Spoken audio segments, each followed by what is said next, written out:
Hi guys, welcome back to another episode of Everyday Ecom Podcast. I'm joined with Vincenzo today. How's it going, brother? It's doing great, man. Thank you for having me on. It's been a pleasure, man. Yeah, absolutely. Where are you calling out of? So I'm calling right now from the very cold London city. Right now it's like 2 degrees. So yeah, Oh wow. strong winter. You're Yeah. originally from Italy, right? Yes, I'm originally from Italy, specifically from Naples, where the pizza is from. Mm. And so yeah, I was born in Italy in Naples, and then I lived there until I was around 4 years old. And my family moved away then in the good times of Venezuela when things were going very nice in that area, and we moved there for business, and I grew up there. Yeah. That's interesting, and I know you've moved around and traveled, and I'm sure Ecom has provided that luxury. I didn't know you went to Venezuela. Now it's kind of gone south, and it's complete. Yeah. Yeah, unfortunately, I feel it is like it's been happening across all Latin America, to be honest. Usually when you have these, people that get into power, it's being very unstable, and Venezuela is pretty much almost like Cuba now. So, I mean, not to the extreme, but it's very bad. Everything is very bad. So, yeah, unfortunately, a lot of people had to leave. So, but on those times, it was very good. That's why my family moved there, because it was meant to be like the Dubai of Latin America, because Venezuela has the biggest reserve of petrol, gas, gold, everything. So yeah, it is what it is. Crazy how quickly things can change and even economically, politically, Mm-hmm. the currencies nowadays with blockchain, and it's just like always evolving. And then I don't want to derail off that. Maybe we can get back to it, but I'm curious to know, and maybe we can tie this in your background for our audience, who you are, how you got into ecom. Maybe we can Yeah. start there, and then we can go into all the Yeah, current. 100%. Yeah. So my background, yeah. So after Venezuela, then I decided to move away to pursue my studies at university. So first I give it a try to the States. From the States, I really didn't like it that much. I went to the Canada, and then from Canada, realistically, I didn't find what I was looking for in terms of university. And then I landed in the UK. Here, I basically started my degree. I did my master's. My background is completely different from actually anything to do with e-commerce. I did my degree and master's around aerospace engineering. Wow. So yeah, completely different. Is what they call rocket science, right? So so I was working for Rolls-Royce. I was in charge of basically a division of doing, the control systems, and the pretty much like the computer behind an airplane turbine. So yeah, a bit chaotic, and complex. But yeah, after that, basically, the reason why I jump into e-commerce is because I come from a family that they are very business orientated, and they have their own businesses, and they're both entrepreneurs. So from very young age, I saw that, and from myself, to be honest, I love engineering. I love everything that's to do with physics, space, and all of that. But the only negative side of that is that, first of all, I couldn't decide how much money I could make. Second of all, I couldn't control my time. And the third thing is I couldn't control my location, right? I was fixed to a specific office, doing that day after day after day. So because of that, I just wanted to, let's give it a try. I mean, I don't think selling online is gonna be as difficult as doing an airplane turbine. So let's do it. And basically, I started selling my own products, my brand, and everything from there. Because I was in the Amazon world and all the Facebook groups and everything, I started going to a lot of the events, conferences. People started to know me and what I was doing. And from there, I discovered that actually a lot of people were going there because they were also struggling in some sense to, find ways to keep improving their business, because they were lacking strategy. They didn't had a team to really have behind their brand to make it successful. And that's where I say, okay, there is definitely a gap here. I think there is lack of good operators in the market that can help you really bring the brand to the next level. And that's where it came to fruition. Basically, we are now a full Amazon brand management agency, and we specialize into taking brands and scaling them on Amazon. Yeah. I love it. From rocket science and aerospace to e-commerce. Sometimes I didn't go to the school route. I dropped out in my second year. I was doing accounting, and I'm just Okay. like, okay, there's no way I can do this for 30, 40 I years. know. I But know. sometimes I do go back and think, if I had a hard skill set, like engineering is a hard skill Mm. set, the sciences, accounting, physics, I'm like kind of using that as a platform. Have you ever thought of like doing something in physics or like tying that into Hmm. e-com or a brand?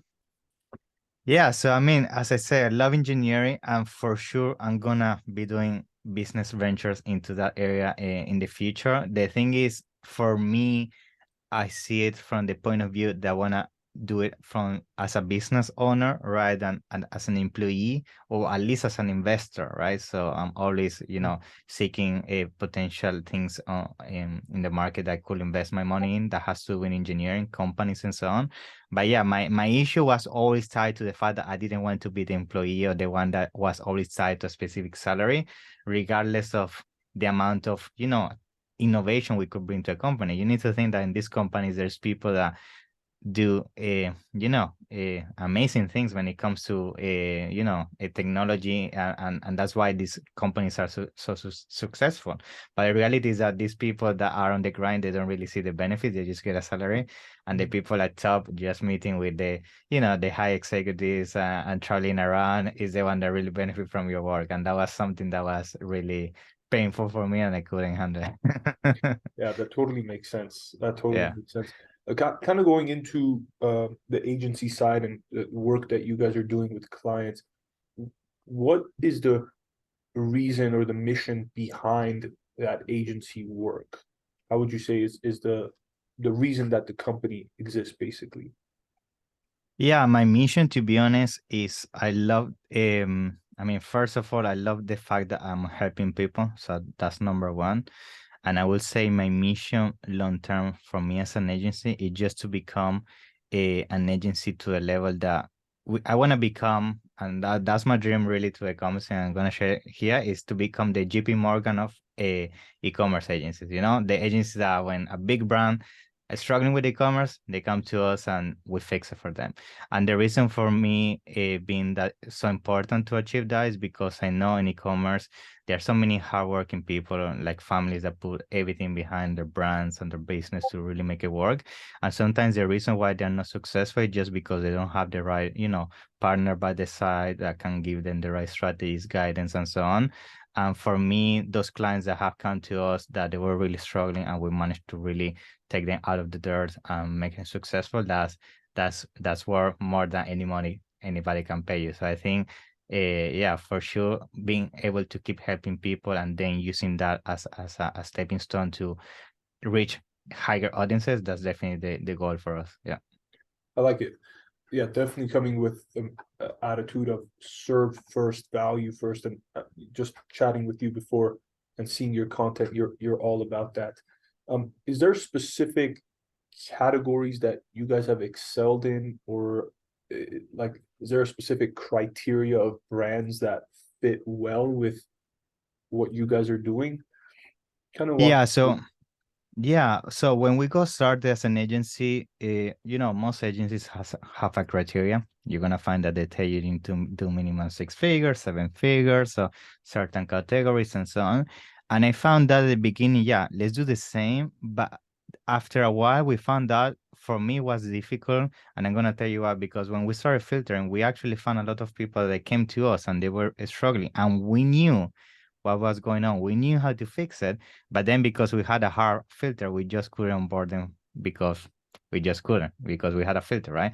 So we actually took out that approach, and now what we do instead is we actually, regardless of the size and the type of products, for sure, if you come to us with something that cannot be sold on Amazon, yeah, we cannot help you. But taking that apart, if you come to us, regardless of the size and the type of products, if we do an audit on your business and we actually identify the weakness and what we can fix for you, we are always very transparent in terms of this is what is wrong, this how long it's gonna take you to get there, this how many months realistically you're gonna need to see results, this is gonna be the expenses you're definitely gonna see in terms of PPC, launching strategy, how much you need to pay us. And then after being fully transparent, we tell them, are you ready to actually invest this money? I understand that realistically, even if you do everything right, you still could end up failing with the business, because that's the reality with any business. I mean, you could do everything perfect, but if the market just doesn't embrace your business, it still end up failing, right? So it needs to be very transparent with them. We do that with other clients, and some of them say, you know what, I realistically, now that you're being very transparent, we can really push with that amount of investment in terms of the service, inventory, PPC, and all that. And some people actually are grateful from their transparency, and they move forward and they're successful. So I will say, to summarize it, we actually open-minded to analyze any kind of Amazon brand. And if we identify that we can help you, we definitely move forward. Just to be more transparent on this point as well, 80% of people that reach out to us, most of them don't end up, I would say, yeah, 70-80%, we don't end up onboarding them, just for the fact that, not because we don't want to work with them, it's just because we're very transparent. We say, you know what, unfortunately, this product is not going to work. This brand is not going to work. And these are tough conversations we have a lot of times, because sometimes these are people that the reason why I start selling this product or brand is because they saw, the typical guru out there in TikTok say, oh, buy a bottle, water bottles for 50 cents and sell them on Amazon. They think they're gonna make money with them, and then when you're very transparent, telling that that's not reality how Amazon works, it's difficult. But I feel it's better to be transparent now and tell them that we cannot help you, instead of doing what other agencies does that they onboard people just for the sake of the retainer, but really not add any value. So that's very important for us. Yeah. Yeah, absolutely. Couldn't agree more. And you're right. I think there's huge value in what agencies bring to certain brands. But if, let's say, there are a million Amazon sellers that started up, a small percentage will need agency because that agency specializes in what that brand needs. But if a brand is starting out, like, they have to know their brand better than anyone. If they Yeah. truly like their product, if they truly love what they're serving to their customers, no one's gonna know it better than you. So if I have one SKU, and maybe those people are just looking for that agency to come save them instead of like putting in that work and building a foundation. So the agency's role is key, but they can't like just come and save you and make millions or whatever that Yeah, client is. I love that point, because I totally agree with you with the fact that sometimes people come to us, and the reason why they want to hire us is because they feel like they're already lost, they don't know what to do, but they feel just the fact of hiring somebody is gonna fix their issues, because they don't want to feel that pressure on themselves, and they don't want to have the peace of mind that thinking paying somebody the issues go away, and that's not reality. I mean, it's deeper than that, and it's good that you bring it to the table for sure. Hiring an agency is not always the solution for sure. Yeah. Yeah. I think it needs to be just like there is product market fit with the physical product to the customers. The same thing has to work with that brand and the agency. Mm-hmm. But kind of using that as a segue, what would you say for those brands and the ones that come to you and have their issues, and you guys are kind of seeing more issues than the average sellers? What would you say is the 3 to 5 or like the foundational things that brands, private label brands, have to do on Amazon in order to find success or be successful on the platform? Yeah, so I would say the number one thing that's super important in Amazon, I know we keep mentioning this, but it's just a reality. All the brands that we have on our portfolio that are smashing it right now is because they did this correctly. And it's everything around how you do the branding for your product, right? Focusing right now, the Amazon to succeed, you need to have a good branding. That's why you see Amazon keep investing in tools that have to do with brands. I mean, everything around brand analytics, everything around all the features that Amazon provide you when you do a brand register. So Amazon knows that the future of the platform is brands, because they know that in the past they got a lot of bad press because people were complaining, oh, everything that's on Amazon is just cheap things that come from China. They don't really have anything meaningful to add to most people's life. It's just cheap things. And now Amazon wants to actually shift that to become a more kind of premium marketplace that is around branding. So I would say number one, focus around branding. Try to really understand what is the avatar that you're looking to target, what are the pain points around that specific community, and try to reflect around your branding how your products are going to make their life easier. That's number one. So number two, I will say that is super important as well when it comes to providing having a successful brand on Amazon, is understanding all your numbers in depth, right? So having an in-depth understanding of everything that has to do with the data of your Amazon account. And the reason why I think this sounds so basic, but at the same time, I see a lot of brands that come to us not doing it, is because a lot of times when we broke with brands and we do an audit, they come to us and say, okay, yeah, we're doing $2 million on revenue per year. We're doing amazing. And then the first question I usually do, okay, what is your profit margin? Most of them, you will be surprised, they have seven-figure business that they don't really have their net figures in order, and they might say just out of their head, yeah, 10-15%, but actually when we do the audit, sometimes they are in red, and they don't really know, because they don't really understand how the numbers work in the Amazon game in terms of the fees of the advertisement, how to analyze tag costs, all the different KPIs. So I will say have an in-depth analysis, at least from the very beginning, understand the basics. I would say if you don't really understand the basics, you're gonna struggle, because numbers are king, specifically in e-commerce. I mean, small numbers there and here can make a huge difference to the net profit that you bring home. So yeah, understand numbers. And I would say the third point when it comes to being successful in e-commerce nowadays is don't be afraid to ask for help. And I think this ties to the agency side of things. I know from the very beginning we want to do everything ourselves, and I actually encourage that to everybody to do to some extent. And what I mean by that is you need to have basic understanding around PPC, listing optimization, how the Amazon platform looks like, the seller central. But you need to understand that you as a business owner, as an entrepreneur, you need to work on your business, not in your business, right? So if you're the one that wants to do every single task, maybe at the beginning it's fine with one product, 200 units in inventory, that's fine.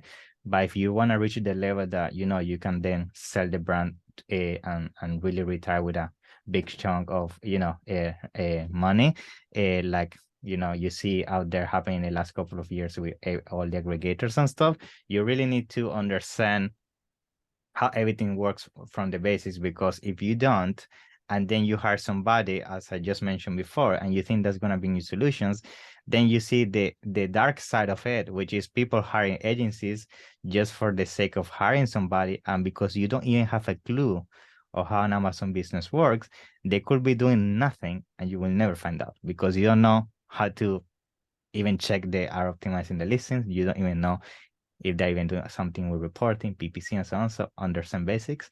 And I would say that's my third advice. Yeah. Got it. Makes sense. I like it. Let's say a brand does come to you guys and they have their branding on point. They know their numbers. They understand their reports and data, and they also know that they can't do everything. They're working on the vision of the brand and all of those check off. If they come to you, what would you say is your guys' superpower to help them go from wherever they're at to wherever they want to be? Like, how can those brands really take advantage of what you guys have in the market? Yeah, so I would say the superpower and the benefit that we have as an agency is that now, because we've been in business over 3 years now, we have seen pretty much everything in terms of the good things, the bad things. We understand what works, what doesn't work. So our team is highly experienced in all the different categories that you need to understand to be successful. And on top of that, because we have sub teams within the agency. So we have a team that specializes on SEO, team that specializes on PPC, one that specializes on launches, and so on. We basically already have designed our SOPs in the out, so we understand how to do every specific step to make things work, and basically that has provided us with the possibility as an agency that as soon as you give us something in terms of a new product, a brand that comes to us, and everything, within a day we understand already what we can do for you. And basically that time that you are getting back, instead of trying to figure out yourself, that's definitely a superpower that you're buying, because remember, time is money. And if you need to try to figure out all this by yourself, and it's going to take you months, and we within a few days we can tell you what you need to do, what is wrong, and how to fix it.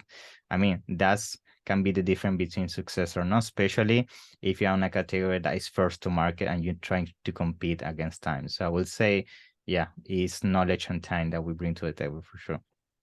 Got it. Cool. And 2022 was a weird year for ecom. We had like crazy growth before that and really no hurdles or bumps in the road. Obviously, 2020 was just like adding oil to fire, but 22 kind of stagnated. Looking back, what would you say was either the challenge or something that you guys learned from 2022 that you're going to go into 23 like applying these things? So maybe a challenge and then something that you guys learned in 22. Yeah, so the first one that was a big hit for a lot of our clients was managing inventory, because I mean it was a combination of so many things. It was a combination of delays coming from China, delays in the shipment lines in some cases. We also had an issue that, for example, coming from 2020 and 2021, increased amount of sales due to the unnatural situation that people was at home. Some of clients were over ordering, and then we were stuck with some inventory that we need to decide how to, efficiently keep selling this inventory, but not have overstock on our warehouses and 3PS to don't overpay on fees. So I would say inventory management was definitely something very difficult for us to tackle last year. And in order to tackle that, now we have implemented a lot of software solutions in our business that tackle every single SKU on a daily basis. We know what is happening in terms of inventory, what is our inventory, and what are our reserves. We now make sure that our clients are fully on track on that on a weekly basis, so that doesn't happen again. So that's the first one. The second challenge we found was around, I would say, pricing. Okay, pricing started to be a big issue last year, because when sales started to go down, and we still see that kind of trend starting this year, because there's definitely a correction in the market. We saw some people in most niches to basically overreact. So basically lowering prices, and then started a war in some categories, and profits got a big hit on that. And then because some people didn't consider for those price drops that they needed to do to keep competing, that made it very difficult for them to keep being competitive in that market scenario. So now what we're trying to do this year as well for most of our clients is we're trying to renegotiate with most of our suppliers to try to see if we get better terms, or at least payment terms that can allow us to be more flexible with our pricing, and try to also reflect that in terms of having in-depth profitability on a product level. And a lot of our clients, what we're doing this year is products that are not profitable. We are just trying to be very harsh with them and try to remove them, and try to take action on that as soon as possible, because a big mistake, just to make an emphasis here, that I see a lot of brands doing, is that they get attached to products just because they are much emotionally attached to that, because it was the first product, or it's because it means something for them, or they like it, but at the end of the day, it's just a money bleeder. So you need to start being more strict with those products moving forward, because this year is also going to be challenging. And if you just keep products for the sake of keeping them, it's gonna be difficult for you to keep scaling. Yeah. Got it. Yeah, I like that. You mentioned managing inventory at 3PLs, and that's kind of the challenge. We're definitely seeing that at Ship Depot as well. We have several clients with, I think total there's been like 400 pallets that they don't know how to liquidate, and it's been long Yeah, it's term, like difficult. over a year that it's been sitting. I think some of them have been like COVID related products, so Mm-hmm. that explains it. But now they're the clients trying to think, okay, do we move these out? Mm-hmm. They want to completely dispose them, so trash the goods, just so they're saving on storage. So yeah, it has been tough. It definitely has been tough. Going into 2023, as we're starting the quarter and the Mm-hmm. year, where do you think the biggest opportunities would be for brands? Yeah. So yeah, I will say the biggest ROI, I will say we are starting to see some of the brands, and we're doing that for them, is expansion to new marketplaces, right? And we do that a lot with American brands, because we feel, for example, in the American, in Amazon USA, I mean, it still is the best Amazon marketplace you could be selling on, is the biggest and all of that. However, we have found that in some categories the level of saturation we're reaching is just too high, and we have a lot of clients that we have been working with that, for example, they already control 70-80% of those categories, and they come to us for advice and they tell me, okay, you know what, I want to reach 90, I want to reach 100. And then when we run the numbers and we actually have implemented that for some for those brands, we actually find out that the money and the time you're going to invest to actually increase a 5% or percent in the US, sometimes it's the whole budget and effort to expand to new marketplaces. And then what we have done with some of these brands, we have actually used those resources to bring those brands to Europe or a marketplace in Asia, and they have seen actually a bigger jump in revenue rather than putting those efforts in their home country. So as a summary, what I'm trying to say with this is try to open more your mind to expand to new marketplaces, because that's the easiest way to be in front of more clients and also diversify the risk, because you need to understand that as things get more competitive, you need to try to put the eggs in different baskets, because if you are just relying on a single market and something happen on that specific market in terms of economically or whatever, then your business is also going to be highly affected because you don't have any other avenues. So I will say expanding to new marketplaces is definitely a big opportunity, and we're doing that with a lot of our brands.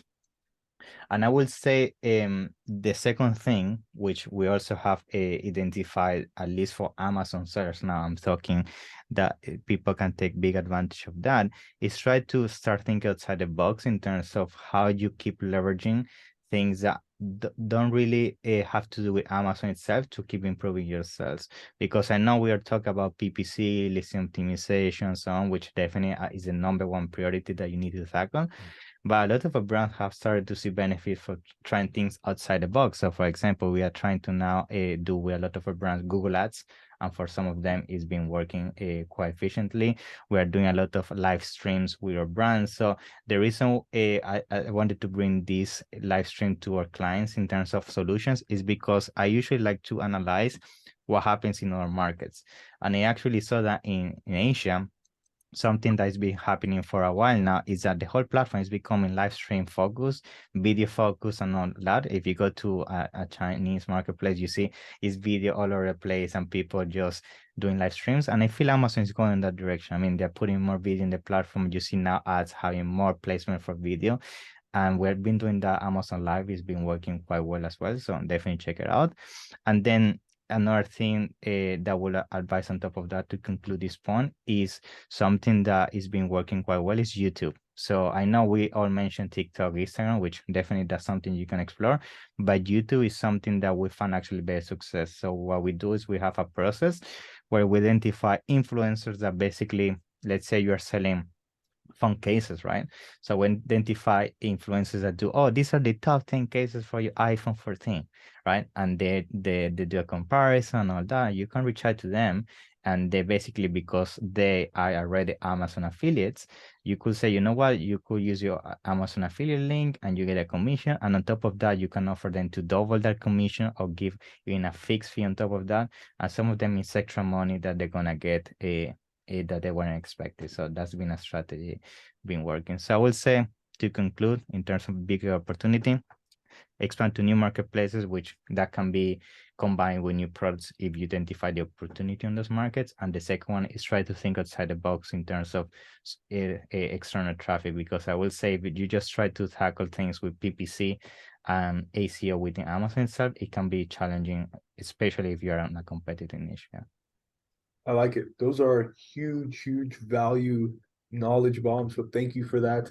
I I want to test the YouTube thing. I've done it a little bit, but I think with Amazon's brand referral program, Mhm. you're getting bonus, and you're mentioning focusing on that branding and now outside marketing. Like the internet is kind of maturing. So us bringing traffic to Amazon, they're giving I think 10% That's right. of whatever traffic you bring, and now you can offer that to the influencers, or you have more room to play around. So That's that right. is huge, huge, and obviously new marketplaces, your products are the same. It's just that's maybe where agencies and can come in, or 3PLs, I'm or happy to do it. yeah, that because it's like the brand can only focus on so many things, but new marketplaces, it's like rinse and repeat. So I love that. That's just gold. Cool. That has been amazing. Thank you for those knowledge In a bombs and pleasure. value drops. Let us know how people can connect with you. I'm sure there's going to be some questions after this, and kind of going in depth. What's the Yeah. place to connect? Yeah, so the first thing is that, as I said from the very beginning, we're all around providing value. So my team basically is in charge of everything that has to do with onboarding in terms of providing free consultations. So because of that, uh, we added 30 minutes free consultation for anybody that reaches out. There is no commitment, there is no filter, not tricky, no nothing. So you just book a call, and somebody from my team or myself, 30 minutes, you can talk about anything, ask questions, anything that you want to discuss. And if you want to find our website, and you can find the information there, is www.ecoms.com. And when it comes to myself, I'm also very active in social media, LinkedIn, Facebook, and so on. You find me as Vincenzo Toscano. I'm more than happy to, establish a conversation, give you tips, and provide you value as well. Awesome. Wonderful. Well, I'll leave all of that in the description. And then when I'm sharing on social, I'll also maybe tag you on LinkedIn. I know you're active there. Vincenzo, appreciate you very much. This has been very helpful for me. I might even take you up on the 30 minutes, maybe chat about our brand, pick your brain on Yeah, what could be done on awesome, expansion man. and marketing and things like that. So I might connect and take you up on that offer. Looking forward to that. Yeah, it's been a pleasure, and I thank you for the invite. Yeah. All right, brother. Chat soon. Bye. See ya.